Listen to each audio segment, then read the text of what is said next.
Un investigador me dijo hace algunos meses, si Walt Disney hubiera conocido a este ratón, seguro lo usaba en alguna película animada.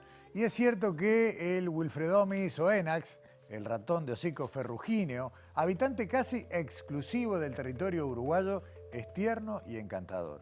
Quién sabe si hubiera saltado a la pantalla grande. Lo cierto es que apasiona a quienes lo investigan. Como otras y otros científicos de Uruguay, se apasionan profundamente con los temas que tratan de ir desentrañando. Y como nos apasionamos nosotros también contando esas historias. Hoy vamos a conocer a personas que viven intensamente la aventura de generar conocimiento desde la curiosidad. Porque además del ratón arborícola, vamos a conocer el Museo de las Bochas de San Gregorio de Polanco con fósiles de más de 300 millones de años. Vamos a conocer criaderos de vinchucas para garantizar nuestra salud y nuevamente desentrañamos mitos, esta vez sobre el sonambulismo. Y nos hace muy felices también contarles en el inicio de nuestro salpicón que a uruguayas y uruguayos cada vez les interesa más saber sobre la ciencia que se hace en nuestro país.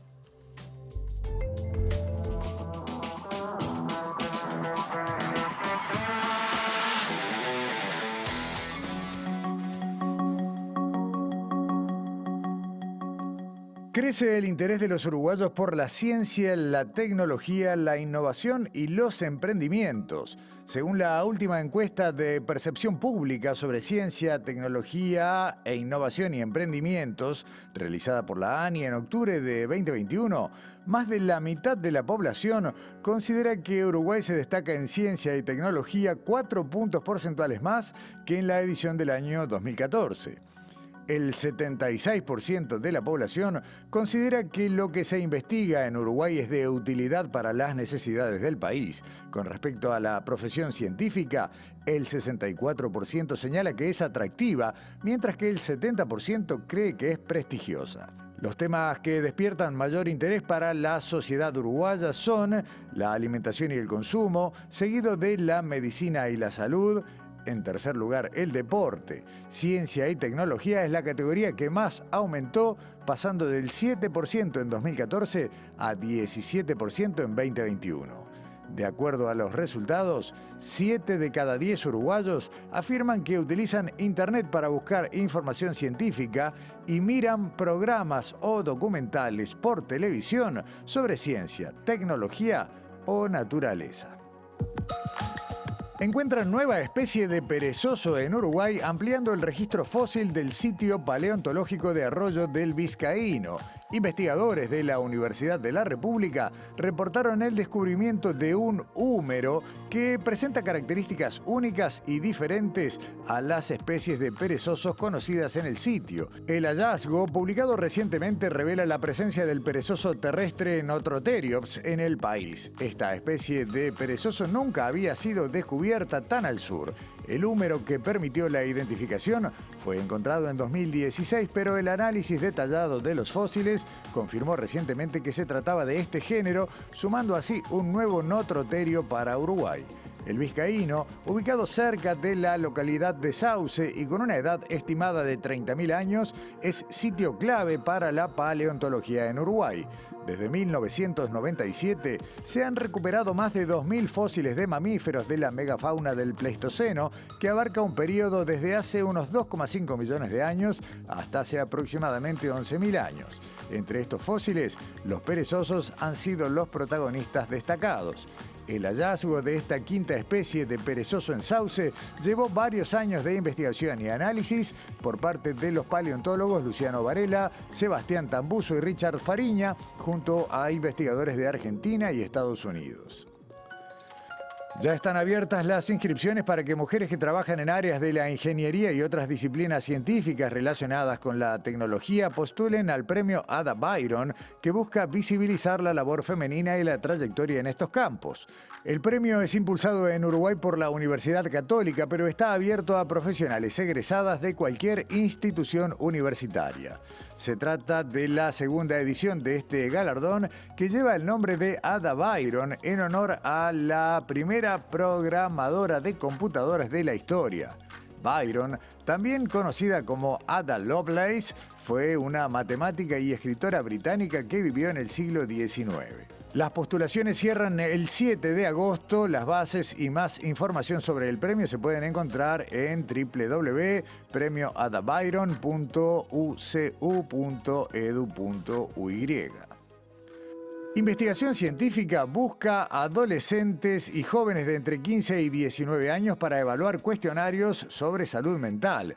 La participación ayudará a los investigadores a mejorar los cuestionarios que evalúan la salud mental de adolescentes. A los participantes se les pedirá formar parte de un grupo de discusión con adolescentes y jóvenes en el que deberán comentar qué tan claras son las instrucciones, palabras, etcétera, de algunos cuestionarios. No se les pedirá completar los mismos. El grupo de discusión tendrá la duración de 1 hora y como forma de agradecimiento por participar, los jóvenes serán beneficiados con una recarga de gigas para el celular. Además, podrán participar en un taller de promoción de salud mental para adolescencia y juventud si así lo desean. Para participar se deberá firmar un consentimiento informado. Más información en la web de Facultad de Psicología de la Universidad de la República, www.psico.edu.uy, o al mail ccracco@ucu.edu.uy.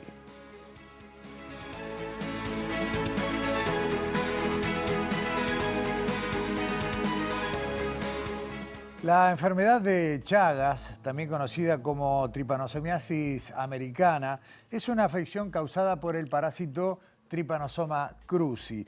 Su nombre se debe, el nombre de la enfermedad, a Carlos Chagas, médico e investigador brasileño, quien descubrió en 1909 esta enfermedad, también su patógeno, su vector, su hospedador y también las manifestaciones clínicas y la epidemiología de esta enfermedad. Se calcula que en el mundo hay entre 6 y 7 millones de personas que padecen esta enfermedad, la enorme mayoría de ellos en América Latina. Hasta un 30% de los enfermos crónicos presentan alteraciones cardíacas y un 10% además sufre alteraciones digestivas. También pueden ser alteraciones neurológicas o incluso una combinación de las mismas. Esto puede requerir en algún caso un tratamiento específico. En el informe que vamos a comenzar a compartir a continuación, Alexandra Perrone nos cuenta cuál es la realidad de esta enfermedad en Uruguay y cómo se investiga.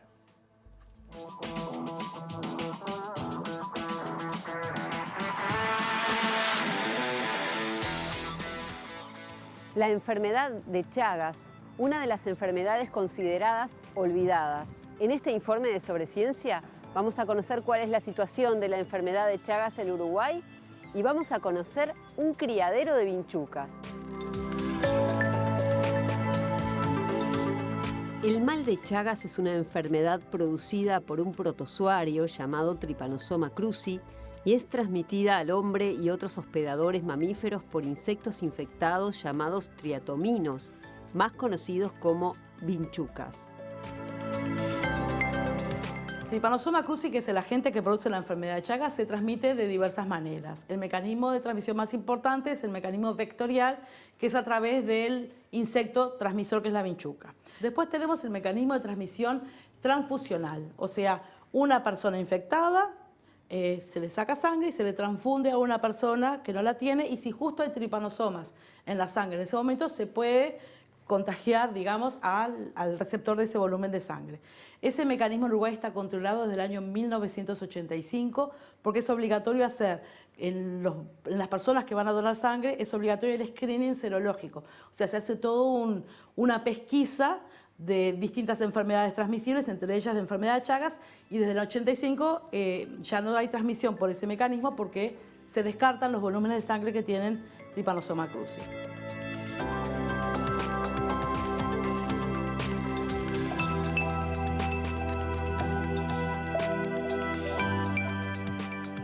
Tenemos un tercer mecanismo de transmisión que es la vía transplacentaria.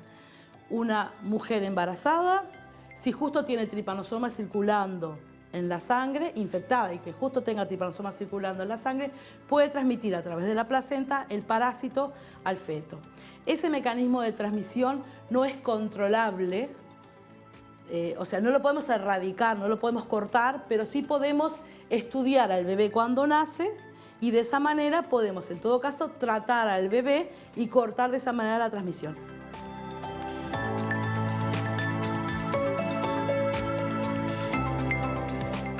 Y hay un mecanismo de transmisión que está en alza en América, por suerte en Uruguay no hemos detectado todavía casos, es el mecanismo de transmisión oral. O sea, que la persona ingiera el parásito. ¿Cómo puede ingerir la persona el parásito? Puede ser en alimentos mal cocidos, carnes mal cocidas, o sea, medias crudas. Puede ser con alimentos crudos, como puede ser jugos de diversas frutas. Es muy común en el sur de Brasil el jugo de caña. Y ha habido en el 2005 un brote con varios muertos en la zona de Santa Catarina por la ingestión de jugo de caña producido en la calle.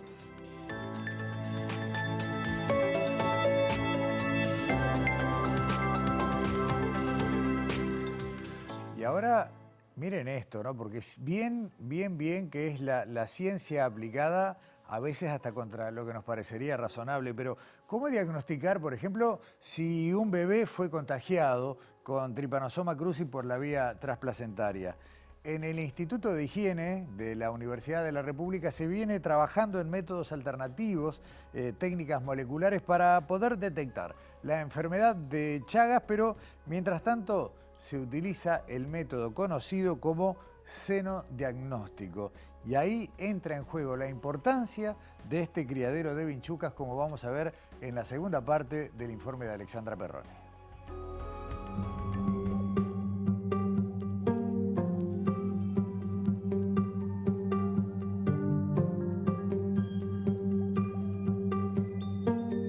Nosotros tenemos un criadero de vinchucas en el instituto, en el cual estamos criando 2 especies de vinchucas del país.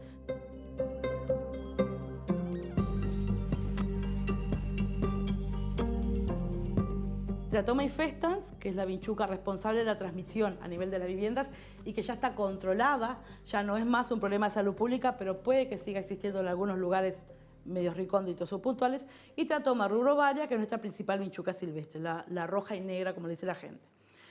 Las criamos por 2 motivos distintos. Uno es con el motivo de diagnóstico y otro motivo es con el fin de investigación. El tema de los bebés infectados, del nacimiento de los bebés, es un tema que nos preocupó siempre desde que empezamos a trabajar acá en el departamento y mantenemos el criadero porque hacemos un estudio con los bebés. Se llama senodiagnóstico, consiste en poner, muchas mamás saben que les hemos hecho a sus hijitos, en una cajita ponemos una cantidad pequeña de vinchuquitas nacidas en criadero, son vinchucas que criamos desde huevos acá. Nunca tuvieron contacto con sangre de mamíferos, se alimentan con sangre de aves, por lo tanto no están infectadas porque el parásito Trypanosoma cruzi solo afecta a mamíferos, no afecta a las aves.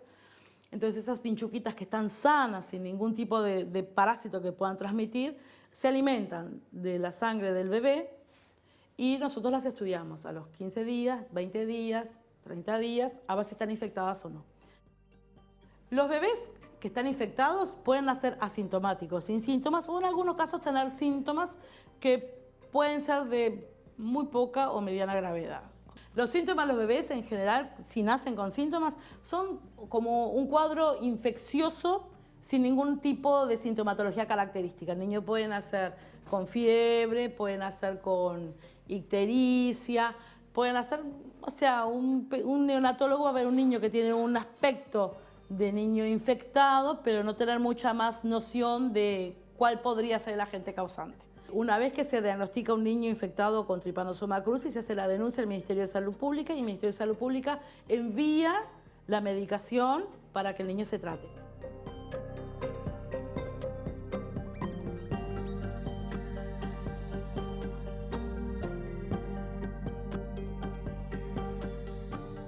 En los adultos, esta enfermedad cursa por 3 etapas distintas. La primera etapa, que es la etapa aguda, después pasa por una etapa latente o silenciosa y finalmente la etapa crónica. La etapa aguda es cuando uno recién se infecta con la enfermedad, con el protozoario. Si la transmisión fue por vía vectorial, o sea, la clásica, en general, en el sitio donde el parásito ingresó, se produce, en algunos casos, digamos que en la mayoría de los casos, lo que se llama un chagoma de inoculación.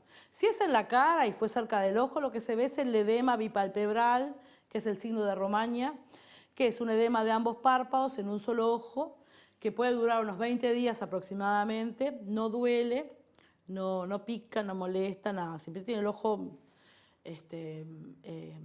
edematizado. Hay que pensar siempre en la enfermedad de Chagas porque además de la vinchuca doméstica, que es Teratoma infestas, que es la que nosotros hemos controlado, el país controló, existen 9 especies de vinchucas más, algunas en variable cercanía con los humanos y que pueden eventualmente en un accidente transmitir el parásito. Entonces nunca hay que dejar de lado ni dejar de pensar en la posibilidad de que sea enfermedad de Chagas.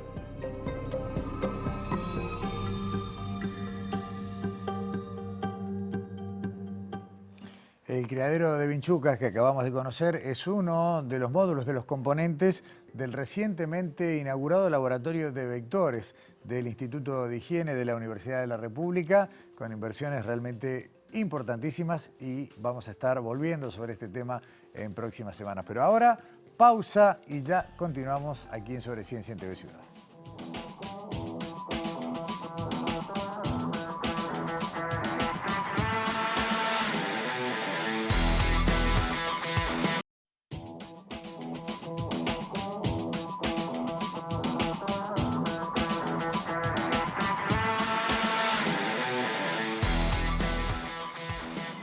Dormimos menos de lo que deberíamos, casi todos, una regla de estos tiempos, pero dormimos todos los días.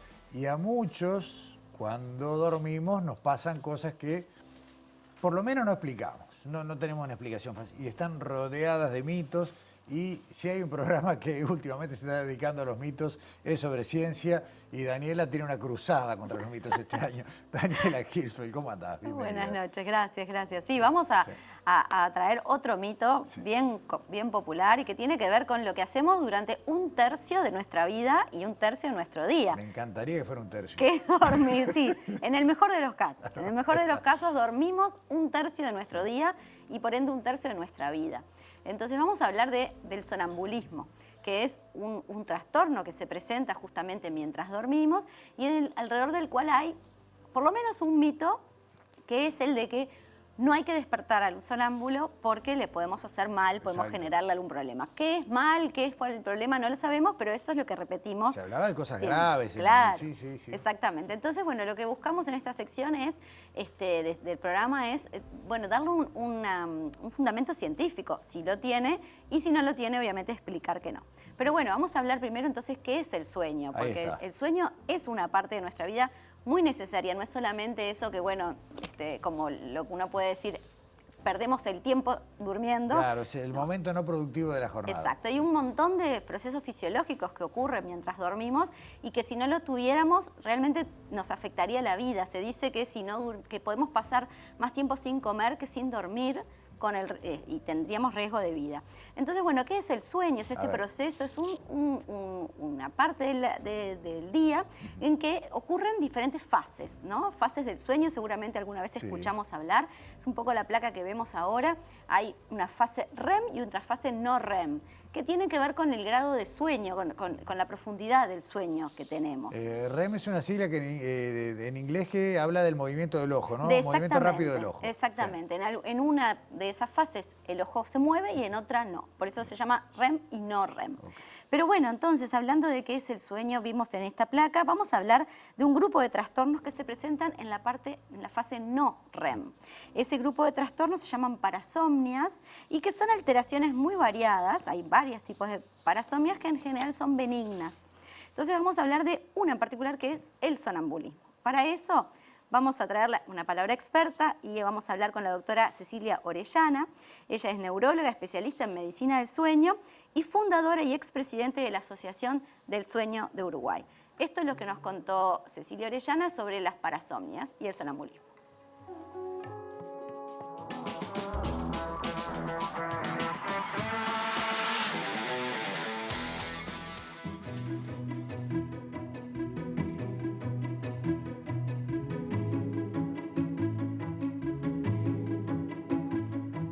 Las parasomnias son varios trastornos del sueño, como decía, en épocas transicionales.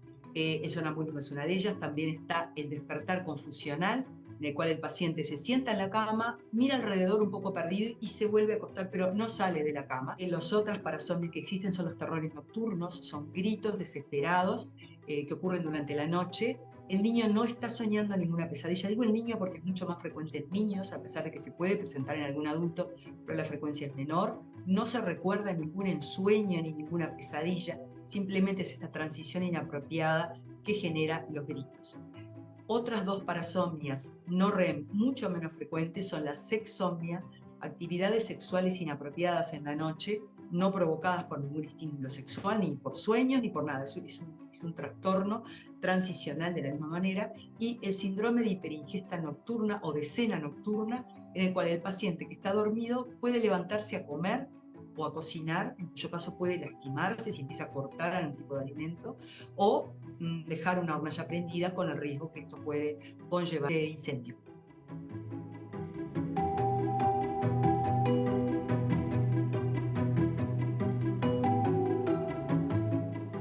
Yendo de lo general a lo particular, Daniela, acá se definieron las parasomnias en general, pero ahora nos vamos a una de ellas. Exactamente, el sonambulismo. Como vemos, es una de las parasomnias.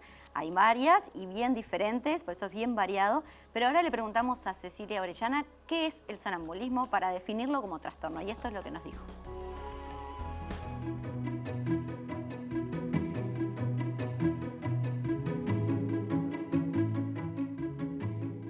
El sonambulismo básicamente es esta conducta normal, implica que la persona sale de la cama y deambula por la casa. También puede hacer conductas parecidas a las de la vigilia, pero inapropiadas, como por ejemplo orinar fuera del baño, o por ejemplo abrir el ropero y quedarse allí mirando la ropa o medio revolviendo. Los niños frecuentemente van a la cama de sus papás y se quedan paraditos al lado de la cama, entonces a veces asustan mucho a los papás que se despiertan y no esperaban ver al niño que está allí.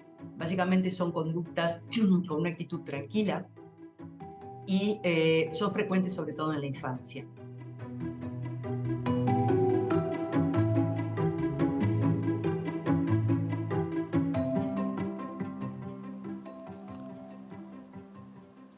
Esto de los niños que decía, si no pasó en la familia de uno, lo hemos visto siempre en alguna película de terror, ¿no? O de suspenso. Totalmente, sí. Es medio, ¿no? Sí, es medio sí. asustadizo, pero en realidad pasa, digo, creo Sí. que todos en algún momento tuvimos ese momento. Bueno, pero ¿qué lo causa? ¿Por qué en los niños?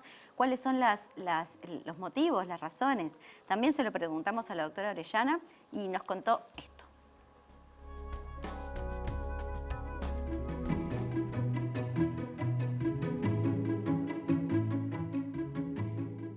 Lo que provoca el sonambulismo son dos eventos principales. Primero, hay una predisposición genética familiar, polimórfica, si varios genes intervienen en esto, así que si preguntamos a los padres o a los familiares de la persona afectada, seguramente hay una otra persona que tiene alguna otra parasomnia, como se denominan de forma global estos trastornos del sueño.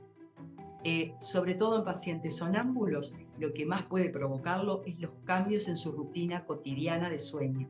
Por ejemplo, si se privan de sueño, se acuestan demasiado tarde, varias noches, duermen menos, eso hace que sean más propensos a presentar estas parasomnias en esos periodos.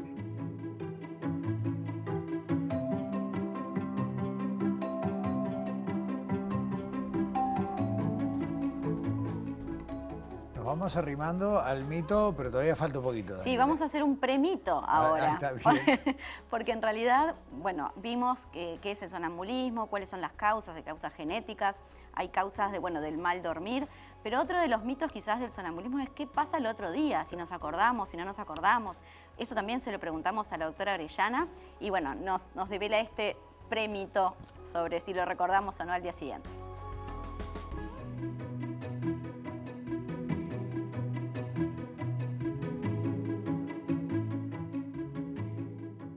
La persona no recuerda nada al otro día, debido a que en realidad no está completamente despierta. Está en un sueño transicional o dormida y algunos breves lapsos de vigilia que no alcanzan como para que el evento que ocurrió se fije completamente en la memoria como para recordarlo al día siguiente.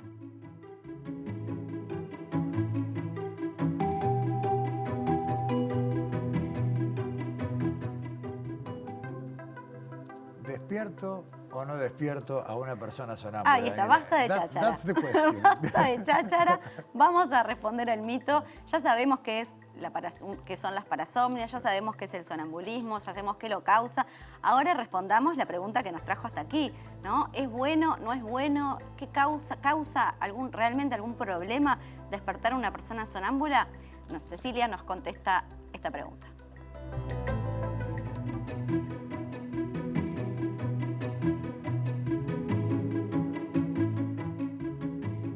Si es malo o no despertarlo depende de las circunstancias que estemos viendo.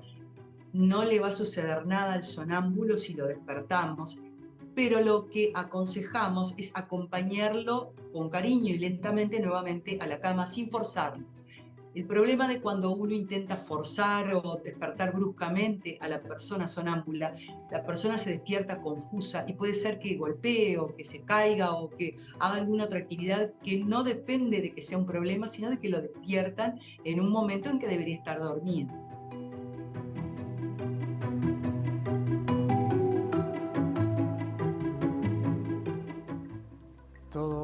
Todo con suavidad, Daniela, en lo posible acompañar a la persona de regreso a la cama, guiándola, orientándola. Exactamente, Sí. porque en realidad lo que le puede hacer mal es esa confusión, despertarse en el medio de esa confusión, ¿no? O sea, que no es ni bueno ni malo, pero realmente va a ser desagradable despertarse y no entender dónde está y obviamente puede reaccionar violentamente o puede generar, bueno, alguna situación indeseada. Así que, bueno, ya sabemos, mejor acompañar al sonámbulo o a la sonámbula a la cama y al otro día reírse juntos o, bueno, conversar. Si esto fuera el programa aquel de televisión de Cazadores de Mitos, diríamos mito correcto, no despierte a una persona No despierte a un sonámbula. sonámbulo, exactamente. Muy bien, bueno, muchas gracias, Daniela.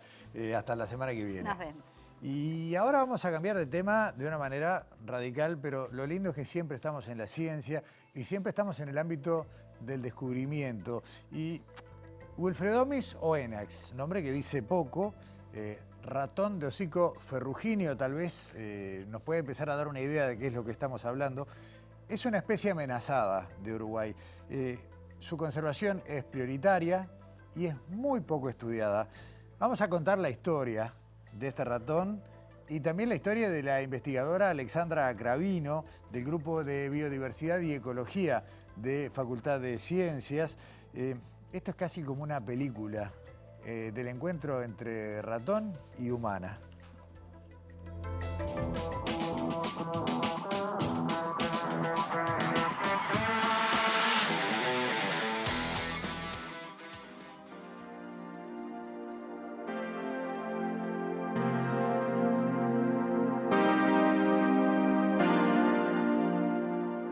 Todo arrancó en 2013.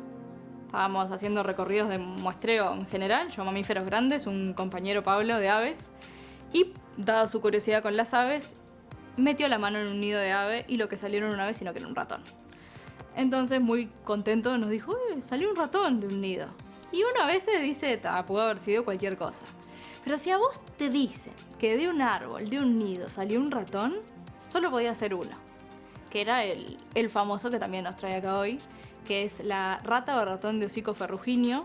Por fotos van a ver el porqué ese nombre, por su trompa más anaranjada, Wilfredomis oenax. La gracia de que sea un ratón arborícola, primero es algo muy raro en ratones. Los ratones son más, se llama cursoriales. Voy camino, corro por el pasto. El hecho que es un ratón arborícola es como que tiene adaptaciones que tendría un mono. Tiene los pulgares prensiles, que eso quiere decir la capacidad que tenemos nosotros de moverlos independiente, entonces que te permite agarrar. Tiene un cuerpo muy chiquito, pero su cola más del doble de largo. Mono, si uno piensa también, esas colas largas, el margay, este gato arborícola que también tenemos en Uruguay, más arborícola casi del mundo, es el balanceo que necesitan. Es una cola muy fuerte, muy larga, que entre que tengo pulgares que me agarro y una cola larga que apoyo, y eso van a ver en un montón de videos que se percibe eso, está adaptado a la vida en los árboles. El Wilfredomis oenax es prácticamente único de Uruguay y de un pedacito de Brasil. O sea que podemos decir que es 90% nuestro, compartido con un pedacito de Río Grande do Sul. Entonces, más allá de que no sabíamos mucho, tenía toda esa magia detrás de ser un ratón desconocido por mucha gente. No es en Uruguay no sabemos tanto. Sí es prácticamente todo nuestro y los mayores registros que tiene el ratón son en este país.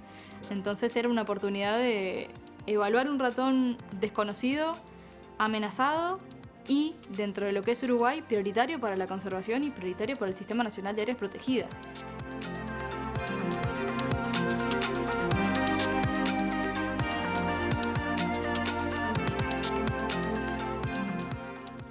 Y estamos hablando entonces de micromamíferos, de uno de ellos en particular, especie amenazada, poco conocida y difícil de encontrar.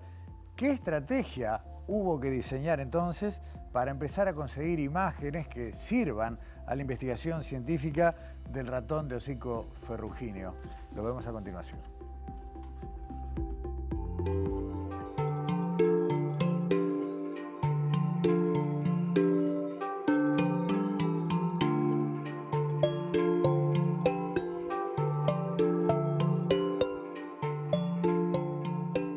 Empezamos a ir hablando, y esto fue con Enrique González, el especialista del Museo Nacional de Historia Natural, de la parte de mamíferos. Juan Andrés Martínez Lanfranco, ellos dos hicieron el libro de mamíferos, están trabajando también en la lista roja. Nos sentamos un día, ¿qué hacemos con el ratón? Porque en algo, no es que estemos fallando, pero estamos flaqueando en cómo lo estamos buscando. Y Enrique dijo, yo sacaría nidos de por ahí y lo pondría en los bosques. Pero capaz que me sacás la idea. Entonces dije, bueno, más que sacar un nido por ahí y ponerlo, esas pelotas de ratán que vos comprás para decorar, porque yo tengo de esas, alguien los debe hacer. Si parte de poder estudiarlo más es ofrecerles refugios que a vos te facilite la búsqueda, porque también era eso. Bueno, ¿cómo hacemos? Y ahí surge una idea de hacer nidos artificiales que cumplan con la estructura que tenían los nidos naturales que los vimos ocupando este ratón, porque este ratón hace nidos propios, pero también ocupa nidos de aves, o incluso dormideros, que son nidos que tienen dos entraditas de algunas aves puntuales.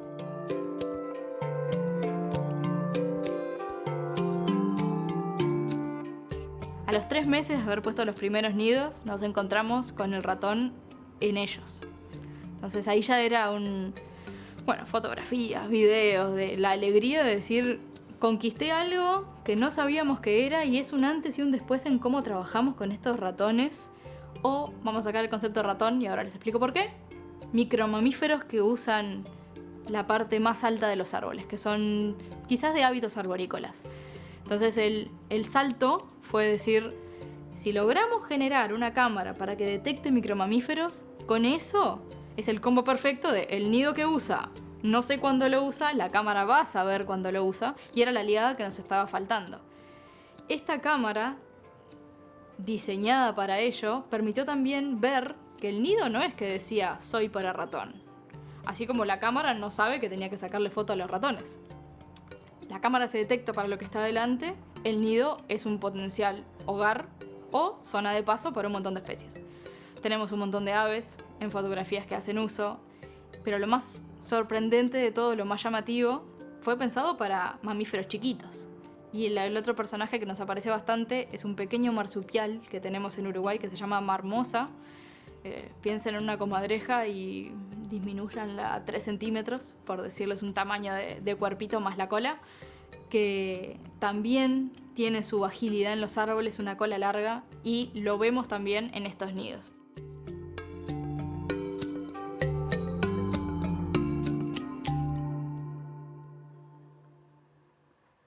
Y de alguna manera, como dentro de un paréntesis, ya no solo hablamos de ratones arborícolas, sino también de estas marmosas, marsupiales, como quedó dicho, de muy pequeño tamaño, de los que sabemos aún menos que del Wilfredomys oenax.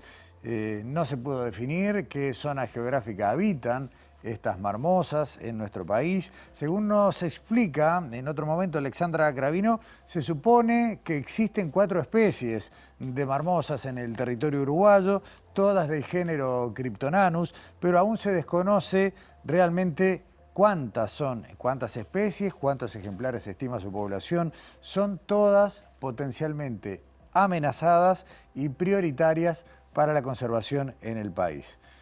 En el tramo final del informe vamos a conocer la estrategia que se utiliza para capturar en imágenes a estos micromamíferos y cómo a falta de elementos específicos, bueno, esto se puede reemplazar con ingenio y también con creatividad.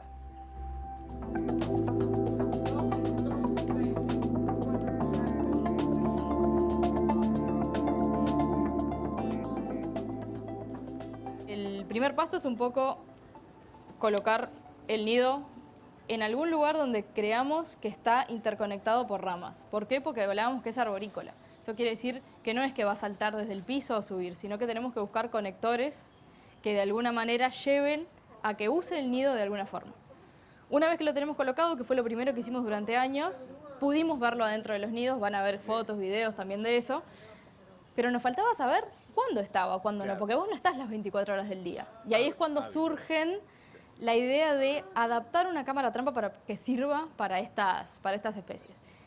El paso siguiente fue encontrar lugares donde un nido podía estar bien. El nido es lo que nos va a permitir es que el ratón esté más tiempo delante del dispositivo, y un lugar donde se pudiera enganchar la cámara que quedara a una distancia prudente del nido para identificarlo. No nos importaba que mirara mucho la boca precisamente, porque sabemos que es arborícola y que va a andar moviéndose por ramas, así que podía caminar por arriba, por el costado. Entonces nos interesaba que al menos todo, más o menos el campo visual del nido estuviera representado. Lo único que necesitamos para que esto funcionara bien es que el ratón esté adelante de la cámara, que no quede mal enfocado y que podamos realmente captar todo el campo visual que nos interesa. Una vez que tenemos acá, el procedimiento es simplemente atarlo a una rama con precintos que queden de alguna forma mirando, y las ramas no suelen ayudarte. Pero si yo la ato acá, la cámara me queda mirando el cielo. Claro, sí. Entonces ahí arrancan todas las técnicas de empezar a poner palitos, palitos, palitos, palitos, hasta que esto pueda quedar así y que de alguna forma nos quede mirando nuestro lugar objetivo, que es este chiquito de acá. Sigue siendo un ratón amenazado y muy poco conocido, prioritario para la conservación en Uruguay, así que en realidad todo granito que se pueda hacer para sumar va a ayudar a qué hacer con este ratón y otros a futuro.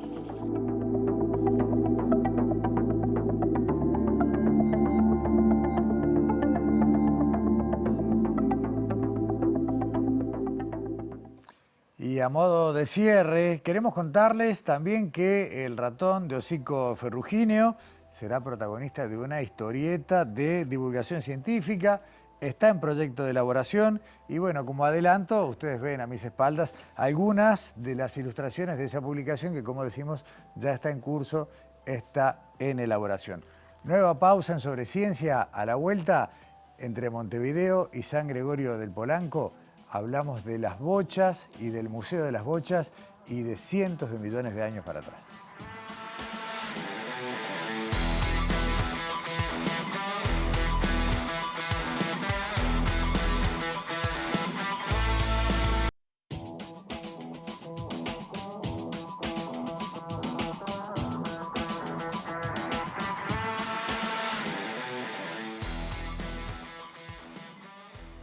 Si usted pasa y se detiene en San Gregorio de Polanco, tendrá la posibilidad de ir a un tiempo al que ni siquiera Steven Spielberg se animó a llegar, porque el Jurásico es joven, al lado de la edad, la antigüedad de algunos de los restos, de los fósiles, de esos testigos de una época en que esto no era Uruguay, ni era América, ni el planeta se parecía en nada a este que habitamos, y sin embargo, en el Museo de las Bochas en San Gregorio hay un pedacito de esta narración que tiene la duración de lo que es este propio planeta.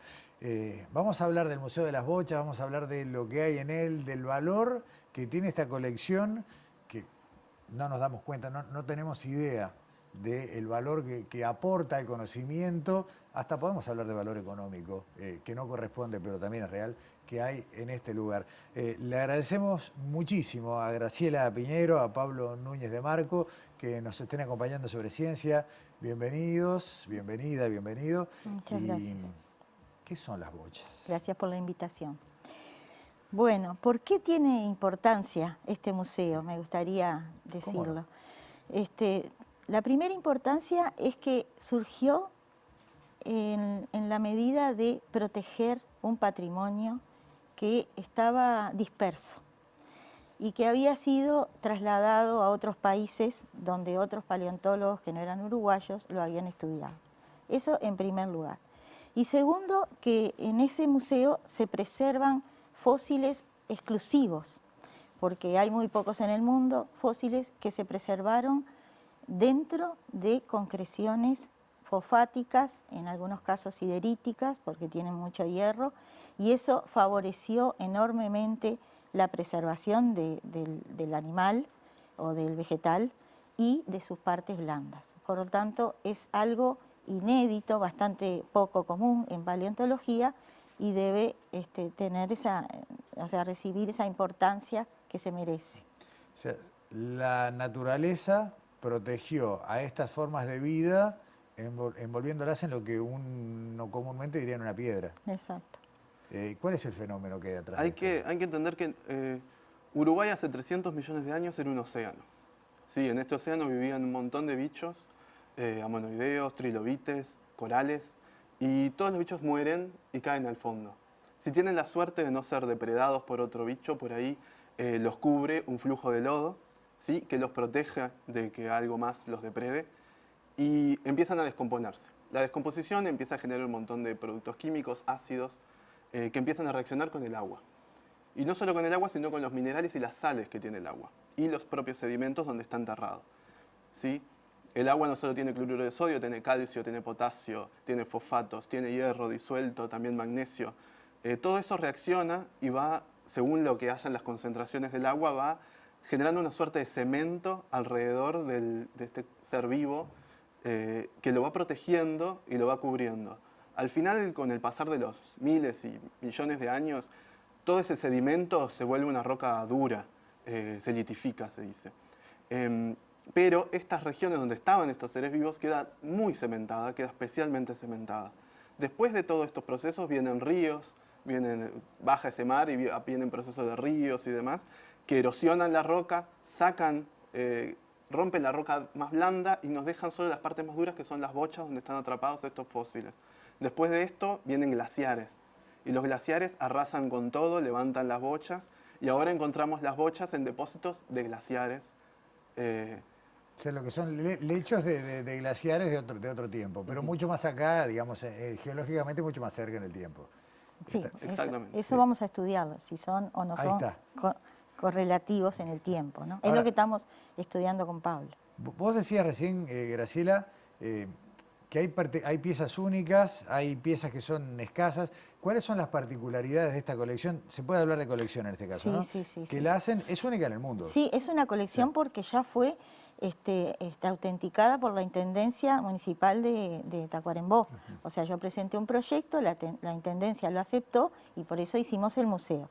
Pero quiero aclarar que hasta el momento el museo se hizo con fondos exclusivos de la Universidad de la República, a la cual agradezco muchísimo, y del PDCIVA. O sea que entonces eso fue posible gracias a esos apoyos financieros. Y el museo, o sea, los fósiles que están en el museo son únicos. Primero porque, como te decía, preservan esas bochas, pero además de eso, porque tenemos un momento de la historia, de la evolución de la vida en la Tierra, en la era paleozoica, que es un momento prácticamente único para el Uruguay, porque en el Uruguay tenemos sedimentos o depósitos que preservan comunidades marinas solo en la formación Cordobés. Y tenemos estas bochas que están muy cerca de la formación Cordobés. ¿Y cuál es la diferencia? Que en estas bochas se preservan algunos fósiles que no se preservaron en la formación Cordobés de edad devónica, que tiene más o menos alrededor de 400 millones de años. Eso es lo que nosotros con Pablo estamos tratando de descubrir. Porque fíjate que dentro de las bochas hay peces que no están en la formación devónica y también hay corales, que son corales importantísimos porque en el Paleozoico habían solamente dos órdenes de corales, los rugosa y los tabulata. Los dos están presentes en esta colección, lo cual es algo muy innovador para la paleontología del Uruguay, sobre todo para la paleontología del Paleozoico. Vamos a incorporar virtualmente a esta conversación al responsable de los hallazgos, ¿no? Porque en definitiva hay una persona, Juan Manuel Méndez, que es quien, bueno, con sus conocimientos de persona del lugar, empezó a darse cuenta que acá había algo que no era común. Y bueno, cuando estuvimos en San Gregorio conversamos con él y los invito a que compartamos un ratito de lo que él nos cuenta.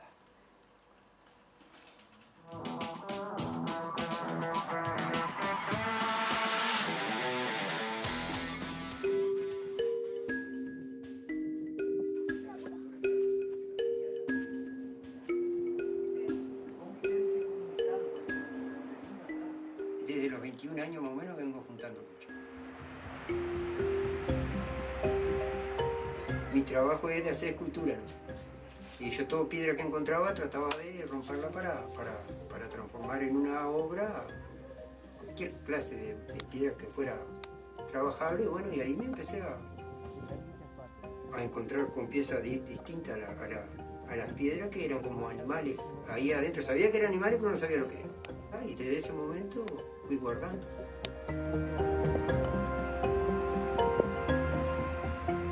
Cerca de San Gregorio y en varios lugares, simplemente, pero no muy lejos de San Gregorio. Solo con verla nomás, a 2 o 3 metros ya me doy cuenta que es una piedra que es fosilizada. La distingo de una piedra indígena, de cualquier clase de bocha que encuentro, de piedra o la clase de piedra que sea, me doy cuenta si es fosilizada.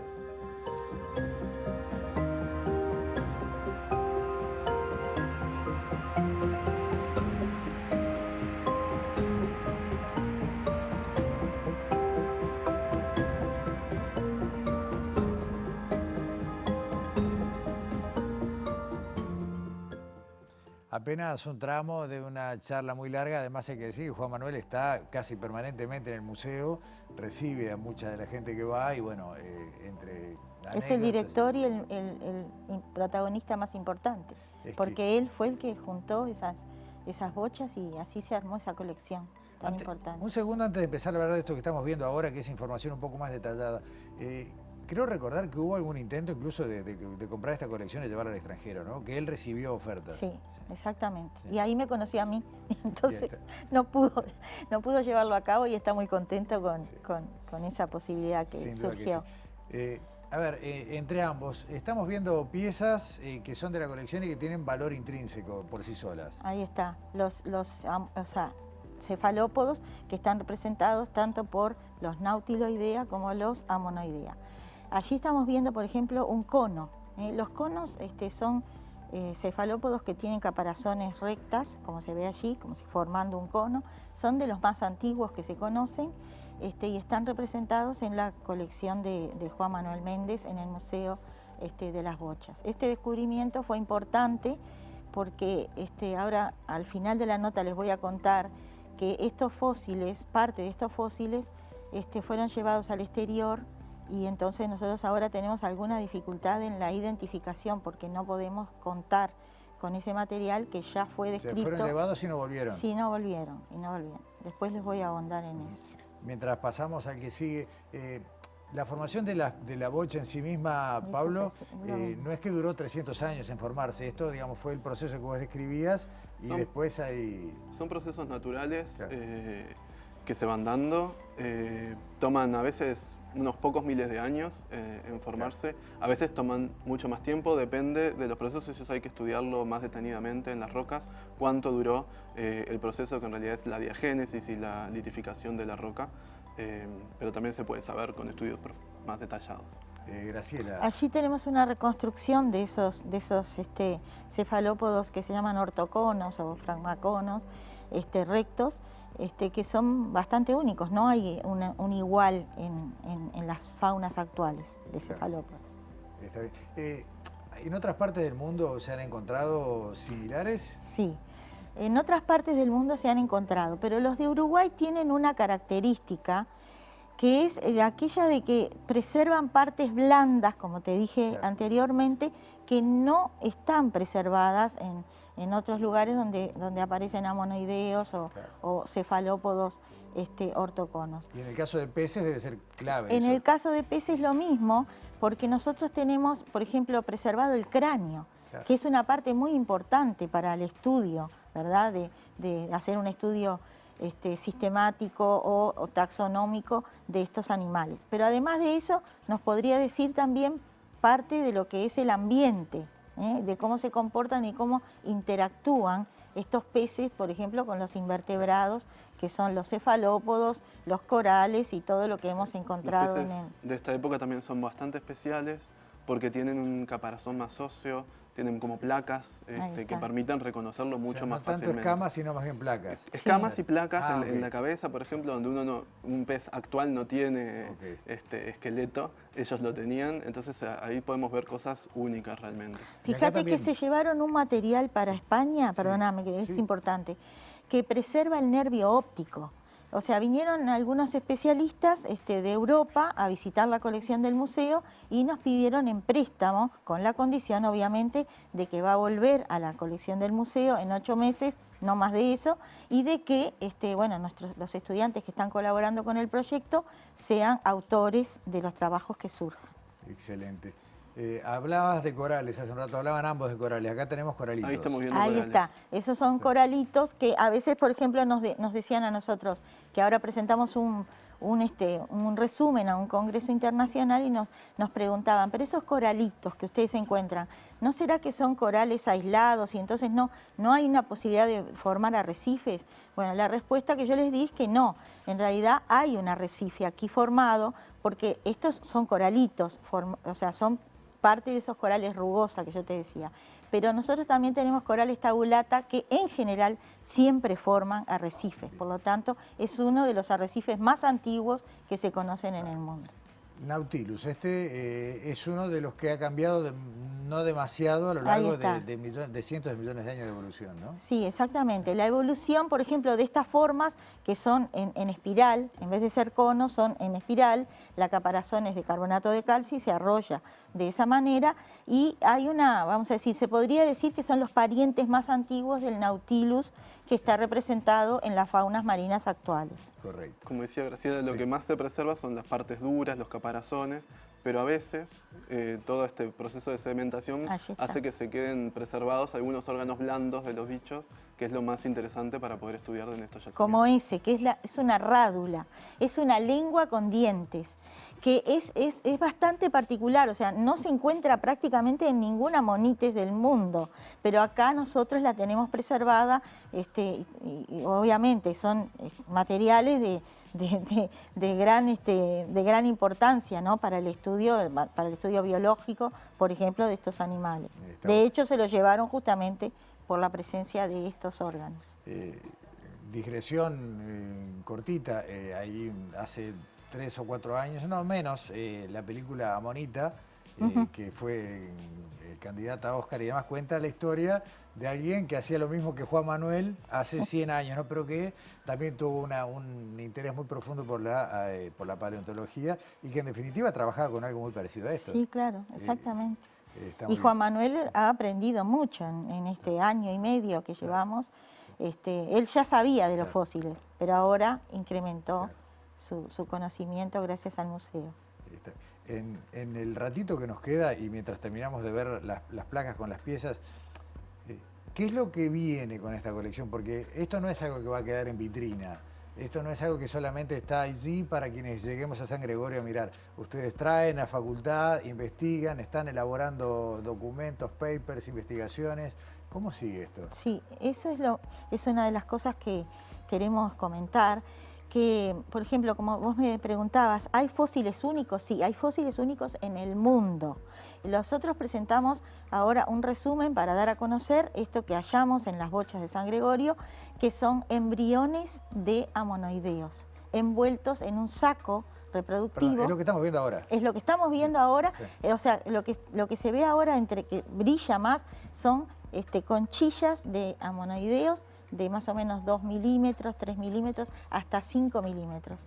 Y entonces nosotros pudimos saber que los amonoideos de hace casi 400, entre 300 y 400 millones de años, se reproducían igual que algunas sepias y algunos pulpos actuales que forman ese saco como de una sustancia gelatinosa, que lo dejan en las rocas o en los corales justamente para que allí se produzca la evolución desde los embriones hasta obtener un juvenil, y cuando son juveniles recién salen del saco. Estas son cosas muy interesantes porque no se sabía cómo se reproducían, y yacimientos tan buenos te permiten a veces ver, como en este caso, o también de otros yacimientos que hay en Uruguay, ver toda la evolución de todas las edades del bicho, cómo fue creciendo, cómo fue cambiando de forma a lo largo de su crecimiento, y permite hacer estudios de mediciones y de tamaños y demás que son únicos realmente.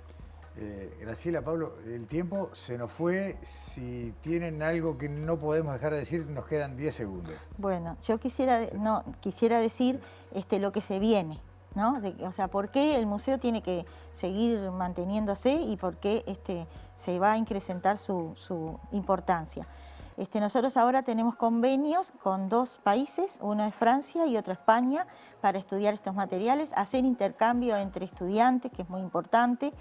Van a ir estudiantes hacia España, y algunos de los estudiantes que hay allá van a venir a Uruguay a trabajar con esta colección. Por lo tanto, hacemos estos intercambios que son importantes porque sientan un precedente de lo que se puede lograr cuando se integra a una investigación un factor multidisciplinario. Y es lo que el mundo hoy en día está queriendo para las investigaciones que se realicen.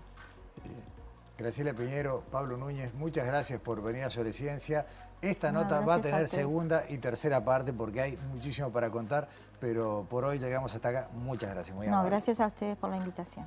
Nosotros cerramos el programa invitándolos una vez más, no solo a seguir viendo Sobre Ciencia semana a semana en TV Ciudad, sino a lo largo del día, lo hice varias veces. Vayan a San Gregorio, vayan y conozcan el Museo de las Bochas, vale la pena. Que pasen bien, nos vemos en la próxima.